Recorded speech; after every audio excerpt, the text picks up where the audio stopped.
আসসালামু আলাইকুম। আপনারা কেমন আছেন অবশ্যই কমেন্টে জানাবেন। আমি আলহামদুলিল্লাহ অনেক বেশি ভালো আছি। প্রথমেই তো সকাল সকাল উঠে আমি এদিকে একদম ব্রাশ ট্রাশ করে কাচাকুচু করে নিয়ে চলে এসেছি। তারপরে সকাল সকাল আজকে ভাত চাপিয়ে দিয়েছি।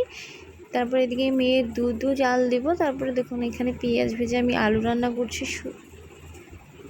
আলুটাকে প্রেশার কুকারে ভরিয়ে দিয়েছি। আর এখানে হচ্ছে লাউ রান্না হচ্ছে, আর শাক রান্না হয়ে গেছে, ডিম ভাজাও হয়ে গেছে। তারপর মাঝে আমার হাজবেন্ডকে চা করে দিচ্ছিলাম এখানে। তারপরে চাটাও খাওয়া হয়ে গেছে। দুপুরকার ভাত খেতে বসে পড়েছি।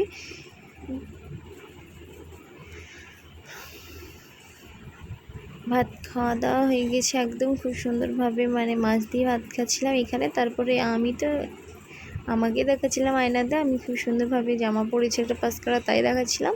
তারপরে এদিকে ভাত টাত খেয়ে তো আমার মেয়েকে চান টান করে দিয়েছি। তারপরে এদিকে ও চেরি খাচ্ছিল বসে বসে, তাই মানে আমাকে খাওয়াতে আসে, মানে দাও তো, তাই বলছি ও আমাকে খাই দিতে আসছে, সেটাই দেখাচ্ছিলাম। এইসব করে বাচ্চারা অনেক হাসি পায় তখন। তারপরে আমিও একটু চিড়ি খেয়ে নিলাম। আর আমি হচ্ছি ভাতের দিকে অত বেশি টান না, মানে ভাত কি বিরিয়ানি খাবো, এইসব খাবো, মানে এটা ওটা খাবো এরকম আমি। তারপরে চিড়ি খেচ্ছিলাম আর হচ্ছে এইদিকে পেয়ারা কাটছিলাম। পেয়ারাটা খাবো বলেই কাটা। তারপরে দেখুন এখানে কেটেও নিয়েছি। তারপরে খাওয়া দাওয়ার পরে একটা জুস খাচ্ছিলাম লিচুর। তারপরে একটু ঘুমিয়ে তারপরে উঠে, মানে বৃষ্টি পড়তে লেগেছে। আর ভিজে কটা কাপড় দেখো বাড়িতে একবারে খাটের চারি ডাপে দড়ি টাঙিয়ে গোটা ঘর ভর্তি একদম। তারপরে সন্ধ্যের দিকে আমার হাজবেন্ড যখন বাড়ি এসেছিলো বহরমপুর থেকে, তখন আমার জন্য বিরিয়ানি এনেছিল। সেই বিরিয়ানিটাই খাওয়া হচ্ছিলো এখানে।